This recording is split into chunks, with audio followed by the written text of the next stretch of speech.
In this video, we're going to be talking about groups. So we've spoken about how we can grab control of our lights through selection, and we've also spoken a little bit about the quick select bar here that automatically gets populated with different combinations of selections of lights based on your position, purpose and colour information you enter into Patch. But groups can be used if you want to start to get a little bit more specific. You want to start to lay out your own custom groups so that you can very quickly grab bunches of lights together very quickly. So let's talk about recording a custom group. And let's record a custom group using syntax. We're going to do a syntax record based process first, but we'll see how we can also record it using the user interface as well. So let's say that I'm regularly using my odd front light. So lights 1 and 3 and 5. So I'm going to go and say 1 and 3 and 5, enter, and that's going to grab control of those lights. If I wanted to, I could have gone in and selected those using the classic view by clicking in on the fixtures. Once I've made my selection, I want to record this as a group. So I can go and say record group, and then you can type in the group number you want to store this to, and I actually want this to be recorded as group number 2. So I'm going to go and say record group 2, enter, and there we go, that's done it, that's recorded my group. To see that group, I've actually got my groups pull down top right here, so I'm going to go and click that, and there we go, we can see group 2 has been recorded. So I tap on my groups pull down, click on group 2, and there we go, it selects those lights for me. And I could then go and say at 50 enter and just go ahead and start to control those.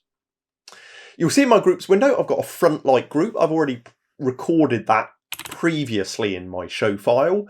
And of course, it's got a custom name. Always name absolutely everything that you record. That way, in the heat of the moment, when you're programming, you know exactly what's what. So I've already recorded group 2, but to update its name, I'm going to go and say group 2 text and then give it a name. So this is my odd front light and hit enter. And now if I go to my groups pull down, I can see my custom name there. Now, you might want to regularly use the groups window. Personally, when I'm programming, I like to be able to access my groups all the time. So you might not want to always keep having to go to that pull down menu. So what I'm going to do is I'm actually going to open my groups window, and I want my groups window to be bottom right of my main screen here. So to do that, I'm going to go and enable my view options. That will allow me, bottom right here, to open a new window. And in my available window options, you'll see there that groups is indeed available. And that's going to open a 10 by 10 grid. Now, because I want this window quite small, well, 10 by 10 is too small. That text name is, that group name is far too small. So what I'm going to do is I'm going to go to options, set group grid size, and yep, I'm happy with the number of columns being 10, but I want the number of rows to actually only be 5, and click OK. And there we go, I've now got a 10 by 5 grid, which is much nicer to work with. So now I've done that, I can start to interact with that a little bit more. So I can go and click on that, I can set an intensity. But what I can also do is start to use intensity information from my groups as well. If you double click on a group, that will recall the intensity information that was present when you recorded the group. Now, in the case of my front light, my odd front light group there was no intensity information present. We just recorded selection. But this time, let's record our even front light, but with intensity information. So this time, I'm going to go and say 2 and 4 and 6, enter. And I'm going to set these fixtures to 50%.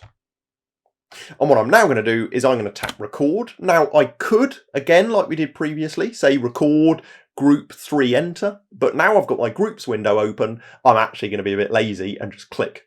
I'm going to say record and then click.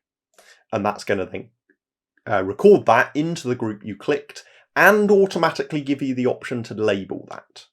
So I'm going to call this even front light. And so there we go. We've now got our odds and our evens. And I can click on it, just like we've seen previously, and I can go and use my intensity wheel if I want to start to grab control of those. But this time, because we gave the light's intensity information when we recorded them, double-clicking the group sets the fixtures to the recorded levels. And what it will also do is scale our syntax. So if I go and say group 3, and then go and say at 50 enter, we actually get those lights at 50% of the recorded levels. If I go and say group 3 at, that will set the fixtures to full. So if you've recorded group intensity information to a group, you can still get just that group of lights at full. That's not a problem. You can say at or you can say full. But if you do include intensity information into your groups, you can then actually scale those lights by going and telling your group to go to 50%, and it's then actually going to scale the recorded values by 50%. Ideal if you've got, let's say you've got a load of front light fixtures, you've got them all at slightly different levels, you can record that as a group, and then whenever you want to use your front lights, you can just go and use the group, and that means whenever you say at 50 enter or at 75, you're scaling it by the recorded levels. So we've spoken a bit there about recording, we've spoken about naming our groups as well. Let's talk a little bit about recording groups, but using the user interface rather than syntax. So I'm going to go and record a group of just lights 3 and 4. So I'm going to go and say 3 and 4, enter. And this time I'm going to go and tap my record group button up here. And I'm going to give it a name. This is going to be my center fixtures. And you can see here in the number field, it's set to auto. That means we're going to be recording the next available group number. But if I wanted to, I could set that as a custom number. I've clicked OK. The next available group was 4, but as we said, I could have given that a custom group number if I wanted to. So you can see now that it's starting to get a little bit easier. We can start to build up our groups, grab control of our lights very quickly, and as you can see, you can do that through syntax or the user interface.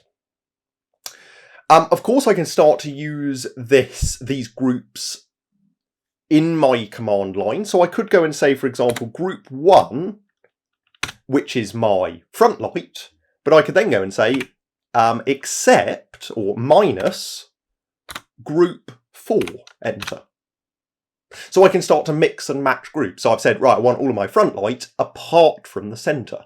So you can start to mix and match these groups in the command line if you want to.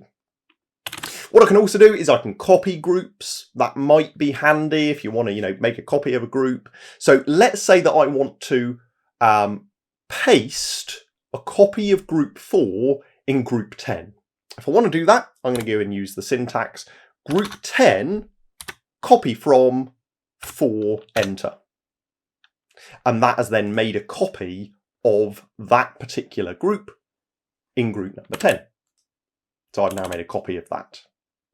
So I made a copy. I could then give that a custom name if I wanted to. So that's how we can record. We've spoken about naming, and we've also looked at copying. Last thing to talk about is our groups mode. So bottom right of the screen, you can see that we have a groups mode here.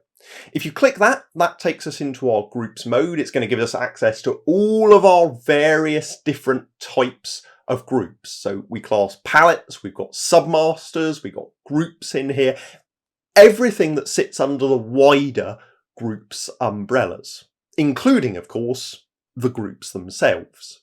So in here, I'm going to go and filter by groups, and that is then going to just show me my groups that I have recorded in here. In here, I've got the option to say new group. So what I can do is I can kind of flip things round. Rather than making a selection and then recording the group, I could actually create a group. So let's say that I want to create group 20. So I'm going to go and call this my backlight. Click OK. That has created a backlight group. And in here, I can then actually type in the channels that I want. So I might want to actually go and say 11 through 14, enter. And that has then added the fixtures into that particular group. And so you can see there very easily we can start to create our groups within the groups window here. If I want to delete group, let's say I want to delete that particular group, I can actually go and select the group I want to get rid of. So I can use my command line to choose a group. So I'm going to go and say group 11, enter. And then I'm going to go and say delete group. And then that will give you the option to delete that. So we created a group and then edited the fixtures that were in that group. But equally, I can edit an existing group by going in and typing in the channel field. So let's say that I want to go and select my front light. So I'm going to go and say group 2, enter. That's my front light. And if I go to my channel, I'm in my channel grid view here at the bottom. So I can see, I'm just going to go make this a little bit bigger. I can see the fixtures that are included there. But I might want to actually add into that fixture 31 as well. So I'm literally just going to put a comma, say 31, enter. That's added that particular fixture into that group. Very easy. It's just a different approach to that. So once I've made my changes in here, I've gone in, maybe deleted groups, or I've made some edits to the fixtures that are in groups. I can then go back to live and I can straight away dive in and start to control those groups. So you can see there, my odd front light now has fixture 31 included as well.